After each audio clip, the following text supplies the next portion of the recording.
여러분들이 사극을 보시든지 아니면 역사 이야기를 볼 때 암행어사 이야기를 잘 아실 겁니다. 사람들이 아주 행포를 베풀고 있는 많은 권력자들 앞에 암행어사 출디어를 외치면 그 장면을 보고 있는 사람들이 쾌감을 느끼죠. 저것 봐라, 그렇게 못된 짓 하더니 심판받는구나. 우리는 굉장히 쾌감을 느끼고 좋아합니다. 그런데 정작 내 삶에 암행어사가 온다면 나는 어떻게 할 것인가에 대해서는 별로 생각하지 않습니다. 다른 사람의 잘못은 잘 지적을 하는데 나의 상태는 어떤 건지를 돌아보는 것이 우리 잘 못한다는 것이죠. 충신과 탕감오리의 차이는 그 명령을 받고 그저 보든지 안 보든지 충성하는 사람이고, 탕감오리라고 하는 것은 자기에게 사명이 주어진 것 가지고 자기 탐욕을 위해서 사는 사람들을 탐관오리라고 얘기를 합니다. 여러분, 그리스도인과 비그리스도인의 차이는 뭘까요? 그리스도인이란 하나님이 우리에게 모든 것을 청지기로 맡겨주셨다는 것을 인식하며 살아가는 사람들이고요. 비그리스도인이란 내 삶은 내가 주인이라고 여기는 삶이라는 거죠. 그런데 하나님께서는 언젠가 우리에게 우리의 삶을 평가하고 우리의 삶을 심판자로 계시다라고 하는 것을 인식하며 살아가는 것이 우리의 신앙의 삶이라고 말할 수 있을 것입니다. 이제 새 정부가 들어서면서 많은 그 사람들이 청문회를 하는데 그저 개인이 살 때는 별로 문제가 되지 않습니다. 뭐 이렇게 저렇게 사정이 살아가는데 막상 이 사람이 중요한 자리를 맡으려고 해보니까 지난날들의 삶의 흔적들이 사람들 앞에 서기에는 자격이 없다고 해서 반대하기도 하고 사퇴하기도 하는 일들을 보면서 저는 이런 생각을 해봤습니다. 저 사람만의 문제가 아니라 언젠가 나에게도 하나님께서 말씀하시고 언젠가 하나님의 시선에서 나를 평가하신다면 나는 과연 나의 허물과 나의 연약함 앞에 당당하게 설 수 있을까를 생각해 보면서 오늘 여러분에게 이 말씀을 나누고 싶은 것은 우리가 하나님의 눈치를 볼 필요 없는, 어쩌면 하나님의 시선을 늘 받으며 살아가는 것을 늘 인정함으로 더 이상 하나님의 눈치나 다른 눈치가 아니라 하나님 앞에 당당하게 살아갈 수 있는 저와 여러분이 되시기를 주님의 이름으로 축원합니다. 김용래 교수라고 협성대학교 교육학 교수분이 기고문에다가 이런 글을 썼더라고요. 다음 세대를 위한 골든타임이라고 하는 글을 쓰면서 오늘날 교회에 많은 출석하고 있는 출석자들의 연령들이 점점점 높아져 가고 있다.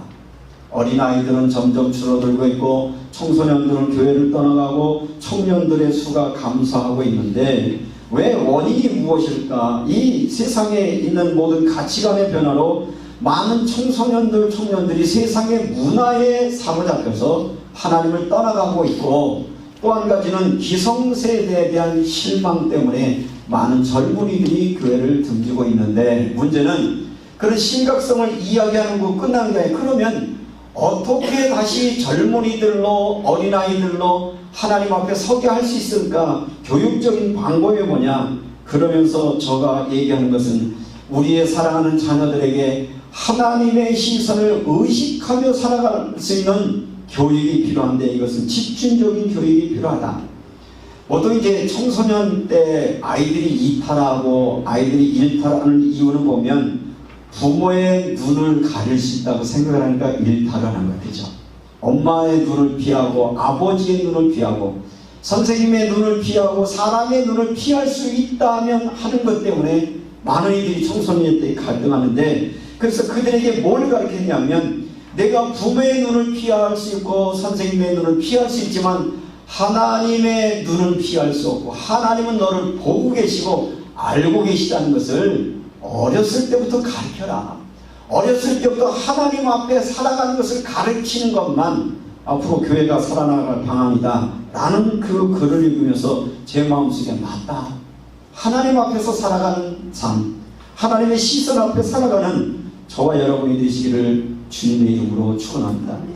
우리의 목회의 방향을 그럼 어떻게 할 것이냐, 얼마나 많은 군중 무리 사람들을 모을 것이냐가 아니라 얼마나 날마다 나에게 주어진 삶이 청지기인 삶이고 하나님이 지켜보는 것 가운데 당당하게 그리스도인을 살아갈 수 있는 교인들을 얼마나 세우느냐 하는 것이 나머지 나의 목회의 목표가 되어야 되고 방향이 되어야 되겠다, 그런 생각을 하면서 오늘 저와 여러분에게 이런 명제를 드리고 있습니다. 하나님의 눈치를 보는 자녀로 키우자. 그 얘기는 아이들에게만 하나님의 눈치를 보는 아이로 키우라는 얘기가 아니라 내 삶 자체가 하나님 앞에서 부끄럽지 않는. 저도 이 말씀을 준비하다가 잠시 깜빡 잊고 있었어요. 하나님이 지금 내 살아가고 있는 순간순간의 삶을 지켜보시고 알고 계시다는 것을, 때때로 이것을 무감각해 느껴져서 그저 내 마음대로 시간을 허비하고 낭비하고 그렇게 살았던 저 자신도 보면서, 맞아, 하나님 지금 보고 계시지, 하나님 내 모든 것을 알고 계시지, 그런 마음으로 오늘 여러분 앞에 하나님의 눈치를 보는 믿음의 사람으로 살자라는 말씀으로 함께 말씀을 나누려고 합니다. 왜 이런 말씀을 드리냐면, 성경에는 많은 인물들이 등장을 하는데 이 등장된 인물 중에서 한때는 하나님께 잘 쓰임 받다가 어느 날 하나님께로 버려지는 사람들의 이야기가 성경 속에 많이 등장을 해요. 여러분도 우리 일상적인 사회 속에도 보면 한때 인기 스타였던 연예인이 어느 날 갑자기 폐인이 돼서 나타난 걸 보면서 여러분 마음속에 안타까울 때가 있죠. 저 사람 한때는 괜찮은 사람이었는데 왜 저렇게 됐어? 라는 생각을 합니다.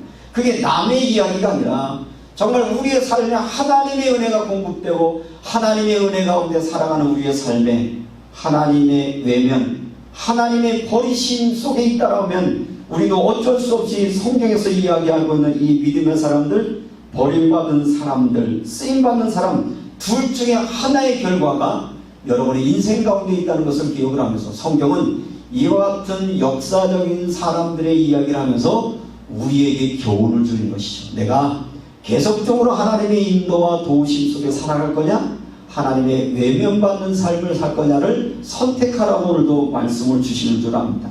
그래서 저는 오늘 성경에 버림받는 사람과 여전히 쓰임받는 두 사람을 소개하면서, 몇 사람들을 소개하면서 오늘 말씀을 나누려고 합니다. 이스라엘 백성들 중에 최고의 사람이었는데 버림받은 사람이 여럿이 있지만 그 중에 가장 대표적인 사람이 누구냐면 엘리 제사장이었습니다. 엘리 제사장이 사무엘상에 등장하고 있는 것인데, 엘리 제사장이라고 하는 것은 단순하게 제사장이 아니라 엘리 제사장이 있었던 당시는 뭐냐면 애굽에 종살이 하던 때도 아니었고요, 광야길도 아니었고요, 하나님이 그렇게 고생하며 광야길을 걸어서 가나안 땅에 집어넣고 가나안 땅이라고는 축복의 땅에 머물러 있었고, 축복의 땅에서 뭐 했냐면 성전궤가 있는 성막 안에 있습니다. 그러니까 완벽한 환경과 여건이 되어졌는데 이들에게는 뭐가 끊어졌느냐? 하나님의 말씀이 희귀하고 하나님의 이상이 보이지 않더라고 말하고 있습니다. 가장 좋은 환경이 있는데 가장 좋은 환경 속에서 뭘 못하는 거예요? 하나님의 은혜를 공급받지 못하는 엘리 제사장을 버리시는 하나님의 말씀이 나오는 것입니다. 그러면서 하나님은 이 엘리 제사장에게 이렇게 말을 합니다. 내가 너를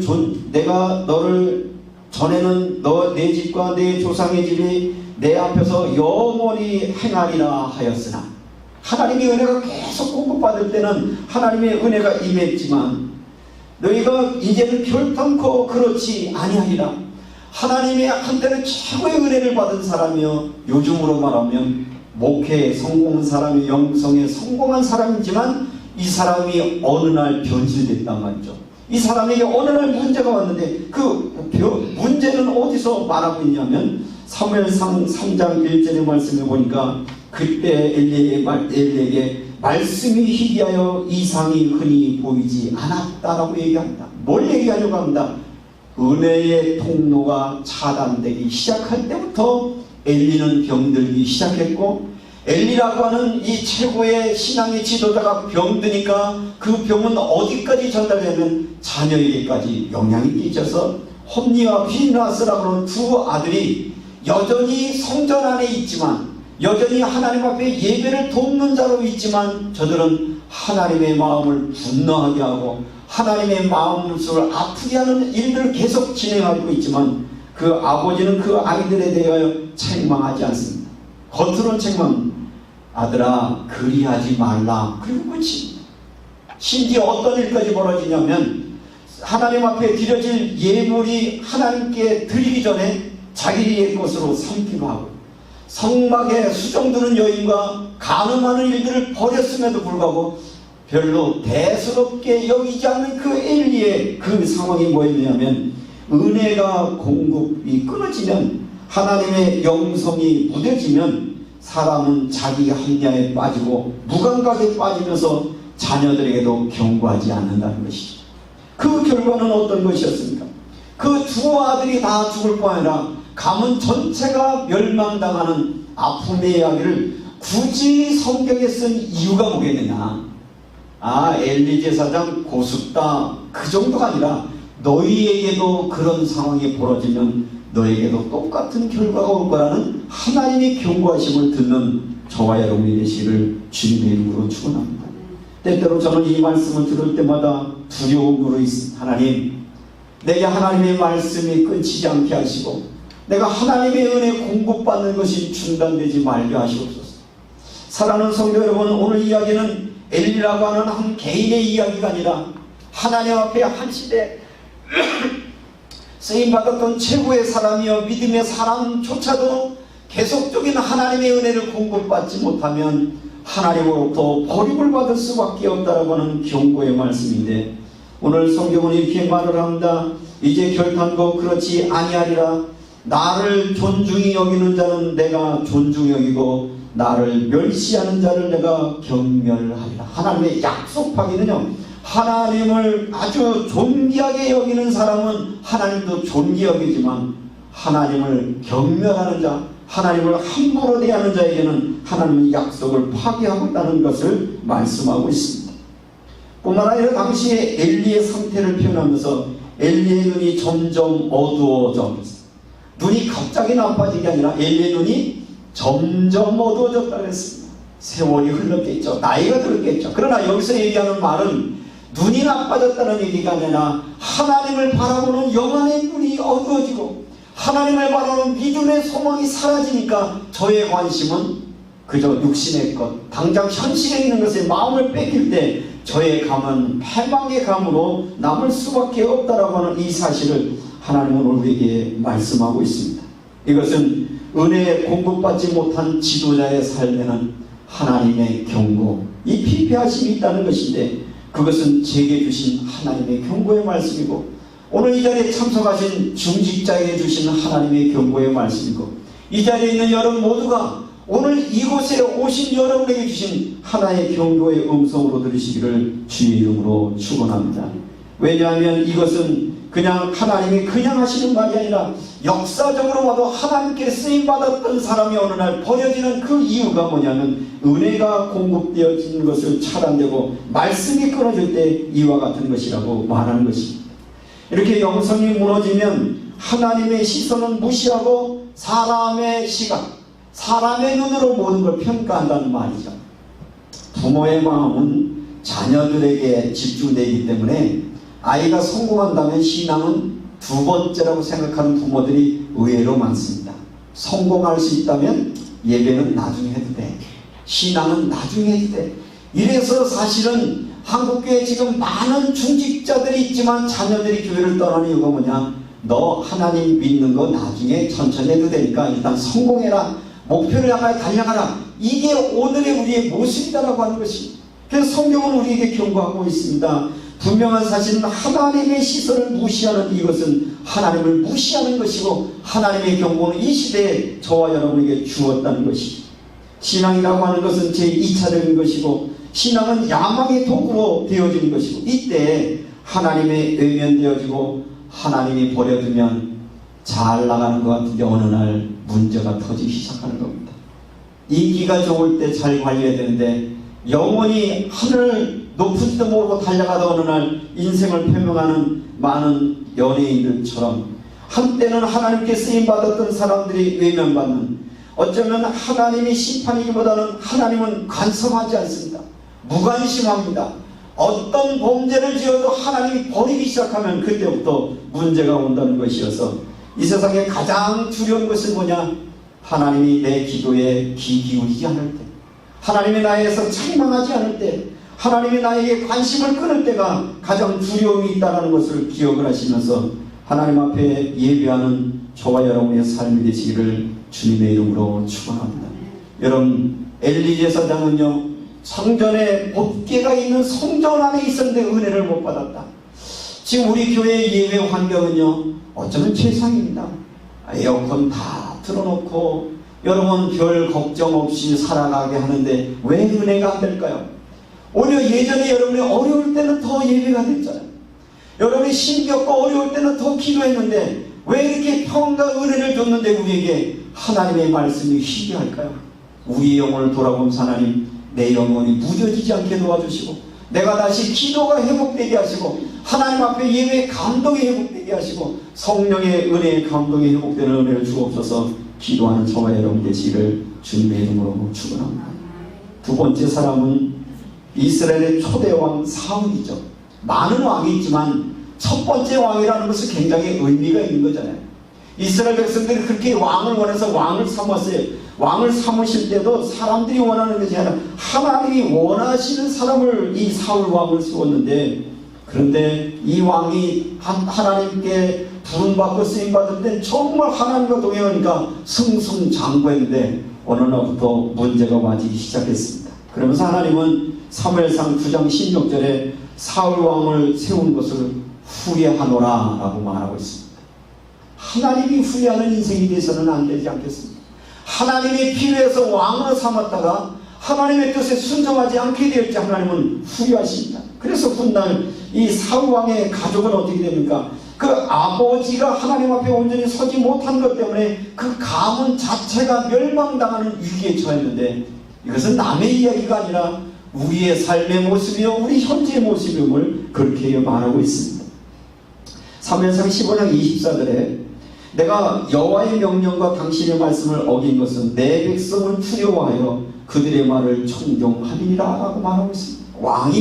왕을 누가 세웠나요? 하나님이 세웠는데 왕이 되고 나니까 어떤 일이 벌어지냐면 하나님의 눈치를 보는 게 아니라 누구의 눈치를 보는 거예요? 백성의 눈치를 보기 시작하는 거예요. 이 말씀은 무엇을 말하고 있는 것입니까? 하나님의 말씀이 아말렉과 전쟁하며 모든 걸 진멸하라고 해서 정말 하나님이 은혜 주셔서 전쟁 가서 승리를 했는데 막상 전쟁에 승리하고 나니까 하나님의 말씀은 뭐예요? 사람과 동물 보는 걸 다 죽이라고 했는데 뭐만 하는 거예요? 사람들은 다 죽였는데 동물들 중에 괜찮은 것만 다 살려놓고 비리비리한 것 다 지켜놓고 하나님의 말씀을 지킨 척하면서 그 몰래 재물을 갖다 숨겨놨는데 선지자가 와서 보니까 소리가 들리는 거예요. 무슨 소리가 들려? 숨겨놓은 동물들의 소리가 들리는 거예요. 아니 지금 내 귀에 들리는 저 소리가 무엇이뇨? 라고 말했더니 그때 사울 왕이 고백을 하는 거죠. 내가 백성들을 두려워하여 하나님의 말씀을 어기고 백성들이 나에게 반란을 일으킬까봐 내가 저 재물을 주었는데 나쁜 것은 다 죽이고 이건 누구 못합니다. 때때로 신앙이라고 하는 것은 온전한 순종을 원합니다. 그런데 우리의 마음속에는 어떤 마음이 듭니까? 자의적인 판단하기를 원한다. 요 정도는 괜찮겠지. 요런 거는 이렇게 해도 되겠지. 아니요. 하나님의 말씀 앞에 우리가 온전히 순종하지 않을 때 때때로 그것은 하나님이 사울 왕을 버리는 것이 되었고 하나님이 후회를 두는 것처럼 사랑하는 성도 여러분, 여러분의 삶에 하나님이 주인 되어주시고 여러분의 가정과 일터와 여러분의 삶을 주셨다면 우리는 하나님의 말씀 가운데 순종해 나갈 수 있는 저와 여러분이 되시기를 주님의 이름으로 축원합니다. 그냥 예배에 실패했습니다. 사울왕이 왕이 돼서 한 2년까지는 잘 쓰임받다가 13장 1절에 보니까 2년쯤 지났는데 갑자기 이제 군대가 쳐들어와서 전쟁이 일어나기 생겼는데 우리 자기 군인들을 숫자를 살펴보니까 한 3,000명밖에 안 되는데 상대방의 군대는 수가 엄청나게 많은 거예요. 그렇지만 사울왕에는 마음에 뭐가 있어요? 하나님이 나를 왕으로 세우셨으니 전쟁에도 이기게 할 것이라는 믿음이 분명히 있었지만 그런데 전쟁에 나가려고 하면 뭐부터 해야 돼요? 제사부터 예배부터 드려야 되는데 사무엘이 오지 않는 겁니다. 사무엘이 오지 않는 기간에 군인들이 선대 이탈하기 시작하는 거예요. 백성들이 도망가기 시작을 합니다. 그랬더니 마음이 조급해진 사울 왕이 자기가 하지 말아야 될 하나님 앞에 예배하는 것을 자기가 대신할 때 누가 등장을 합니까? 사무엘 선지가 와서 어찌 하였느냐 라고 말했더니 너무 다급한 나머지 백성들이 떠나가는 나머지 이렇게 했습니다 라고 말했을 때 이때부터 하나님은 사무엘을 통해서 사울 왕은 내가 너를 왕 세운 것을 후회했고 내가 너의 나라가 영원하지 못하리라 그때부터 문제가 왔다는 사실인 것입니다.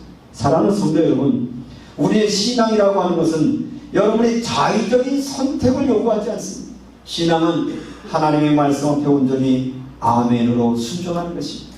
사람이 아니라 세상의 권력이 아니라 하나님의 말씀이라면 여러분들이 그것이 순종할 때 하나님은 역사하십니다.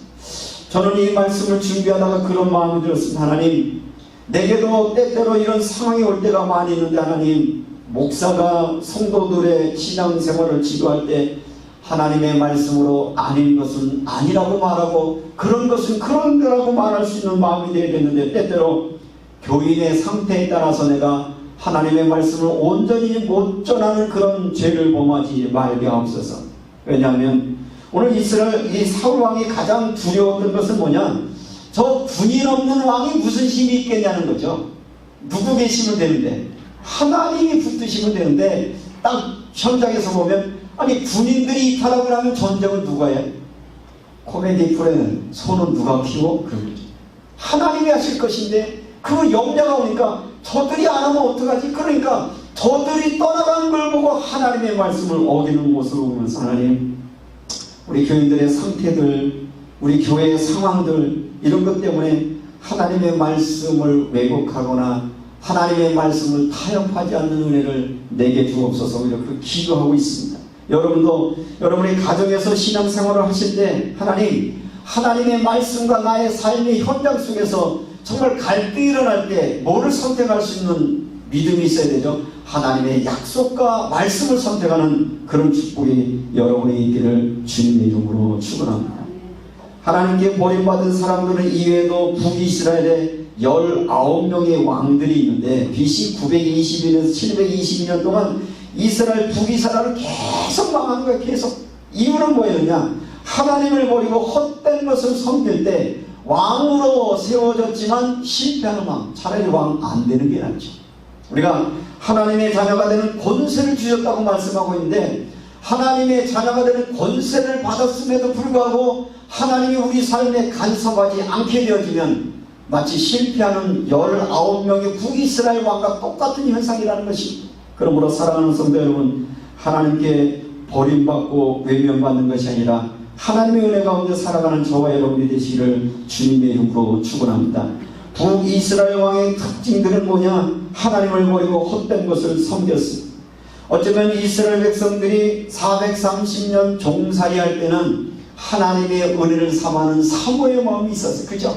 하나님 우리를 구해주세요. 구해주세요. 그때는 얼마나 마음에 사모가 있었어요. 그리고 광야길을 가는 동안 우리 힘으로 살 수 없으니까 말씀을 따라 절절절절 따라갔어요. 근데 정작 어느 때가 되니까 가나안에 풍요를 주니까 가나안에 안일함을 주니까 그때부터 사람들은 하나님을 무시하고 하나님을 두려워하지 않습니다. 그래서 이런 역사의 교훈을 본 솔로몬의 잠언서에 보면 잠언 1장 7절에 여호와를 경외하는 것이 지식의 근본이오늘 미련한 자는 지혜와 훈계를 멸시하느니라 라고 말씀하고 있는데 여기서 여호와를 경외하는 것이 지식의 근본이라 라는 단어 가운데 이 근본이라는 것은 뭐냐? 시작, 처음이 뭐냐? 신앙의 처음은 뭐냐? 하나님을 경외하는 겁니다. 하나님을 거룩히 여기는 것이고 어쩌면 하나님을 두려움으로 바라볼 수 있는 믿음의 모습인 것이 가장 핵심적인 신앙, 정말 하나님을 경외하는 삶이 저와 여러분에게 있는가? 우리 자신을 한번 돌아볼 수 있는 은혜가 있기를 바랍니다. 얼마 전에 인터넷 검색어 중에 그런 검색어가 있었어요. 대통령 국정 연설처럼 국회에서 연설을 하는데 30분 연설하는데 거기서 주무시는 분들의 화면에 크게 잡혔어요. 근데 30분 대통령이 국회에 와서 연 사람이 그렇게 잠이 잘 오나요? 그 모습을 보면서 무슨 생각은 저 사람 왜 잤을까가 생각나더라고요. 왜 잤을까요? 여러분이 한번 생각해요. 왜 대통령이 와서 그렇게 남들은 은혜 받는 연설을 했다가 왜 잤을까? 듣기 싫은 거죠.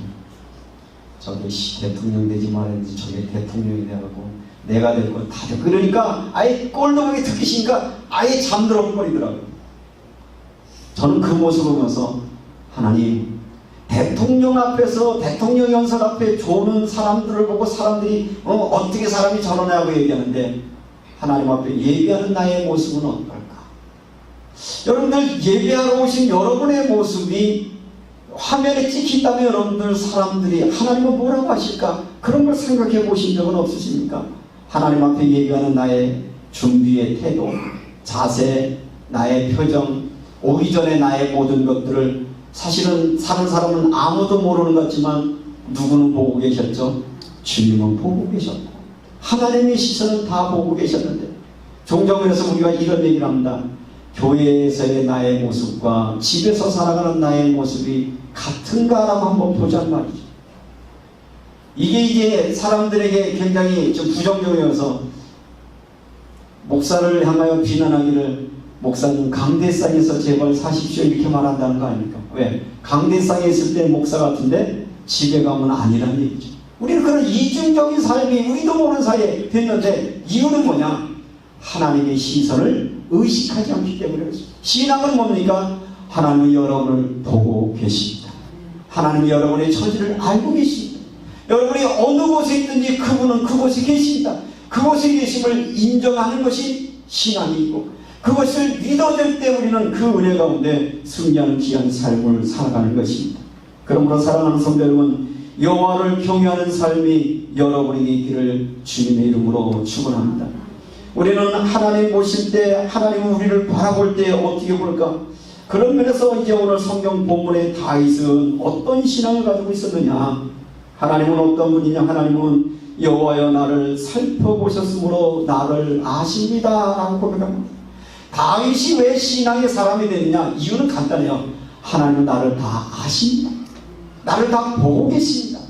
내가 어떤 처지에 있든지 그곳에 계십니다. 그러니까 하나님은 어디 계시냐? 저 먼 곳이 아니라 그분은 내 안에 계시고 그분은 나의 목적이시고 그분은 내 생각 속에 있어서 내가 여호와의 말씀을 주야로 묵상하는구나. 내 생각 속에 그분이 함께 계심을 인정했을 때 저는 왕이 되었을 때 도망자가 되었을 때 절망의 순간에도 문제가 되지 않습니다. 신앙은 내 환경 처지가 어땠느냐가 문제가 아니라 전능하신 하나님, 내 모든 것을 아시는 하나님이 나와의 어떤 관계인가가 정립되어질 때 고난의 시간에 오히려 다윗은 더 하나님과 깊은 교제를 할 수 있는 축복의 시간이었습니다.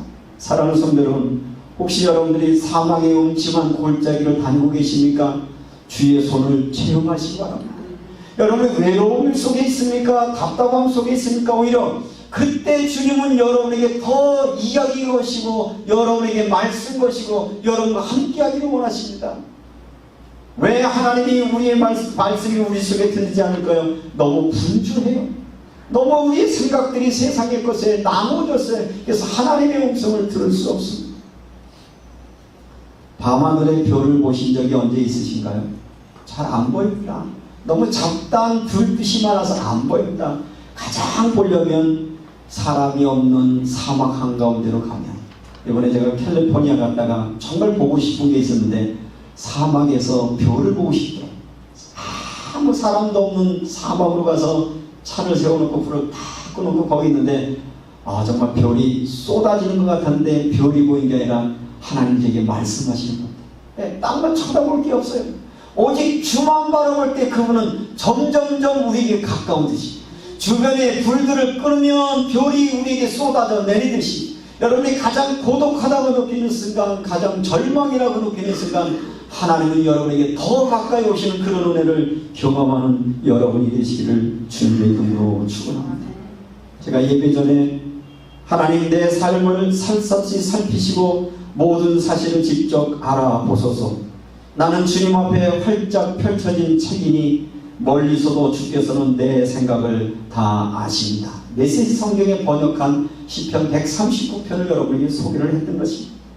주께서는 내가 떠날 때와 돌아올 때를 아시니 내가 주의 시야를 벗어나지 않습니다. 하나님의 시선을 나는 외면할 수가 없습니다. 하나님은 지금도 나의 보시고 나는 것을 알고 계십니다. 내가 운을 떼기도 전에 주께서는 내가 하려는 말을 모두 아십니다. 이게 다윗의 고백이었어요. 여러분이 뭘 말하고 싶은지, 여러분이 무엇이 답답한지, 여러분의 마음에 소원이 무엇인지 하나님은 아시는 아버지 앞에 여러분이 오늘부터 말하십시오. 여러분의 그 염려를 내어놓으십시오. 여러분이 그분에게 부탁하십시오. 그분은 우리의 삶에 계십니다. 뿐만 아니라 주님께서 거기서 기다리십니다. 내가 속으로 그분은 어둠 속에서도 나를 알아보시는구나. 내가 밤중에도 피 속에 잠겼구나 고백합니다. 참으로 그렇습니다. 주께서는 어둠이 아니니 밤과 낮, 어둠과 빛이 매 한 가지입니다. 우리가 보기에는 밤과 낮이 구별되지만 하나님에게는 밤과 낮이 의미가 없습니다. 여러분이 보기에는 여러분의 인생의 삶이 고난이고 고통이고 절망이고 좌절처럼 보이지만 하나님께는 아무런 문제가 되지 않습니다. 그 하나님이 여러분의 아버지시여 여러분과 함께함을 믿는다면 오늘도 여러분 하나님의 시선 안에 신앙으로 고백하십시오. 그 하나님이 나의 아버지시여 그분은 나의 목자가 되어주셔서 나의 삶을 다스려 주옵소서. 다윗의 고백으로 고백하실 때 하나님은 다윗의 하나님 분이시겠습니까?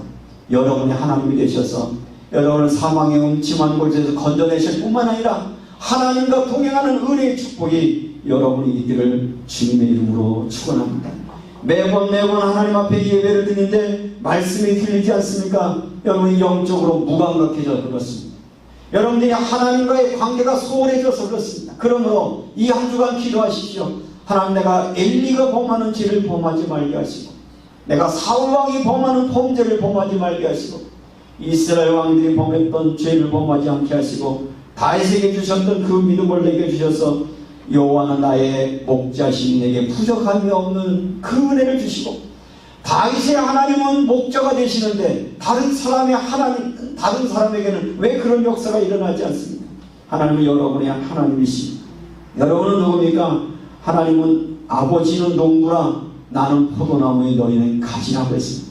여러분이 예수 안에 있으면 너희가 내 안에 거하고 내 말이 너희 안에 거하면 무엇이든지 원하라 그리하면 받으니 너희 기쁨이 충만하리라고 말하고 있고요. 가장 고통스러운 것은 뭐냐? 너희가 나를 떠나서는 아무것도 할 수 없습니다. 여러분이 가족을 위해서 기도할 때 하나님, 우리 사랑하는 가족들이 하나님을 떠나지 않게 하시고 우리 영혼이 하나님께 메말라 있지 않게 하시고 하나님의 말씀 듣는 우리의 신앙의 감각이 무뎌지지 않는 은혜를 주옵소서. 기도하시다가 승리하는 여러분 되시기를 주님의 이름으로 축원합니다. 하나님의 시선은 여러분에게 고정되어 있습니다. 하나님 지금도 여러분의 처지와 형편을 아시고 여러분을 바라보신 그 하나님 인식하시고 그 은혜 앞에서 한 주간 살며 승리하는 은혜가 있기를 주님의 이름으로 축원합니다. 은혜로우신 아버지 감사합니다. 우리도 모르는 사이에 무감각해져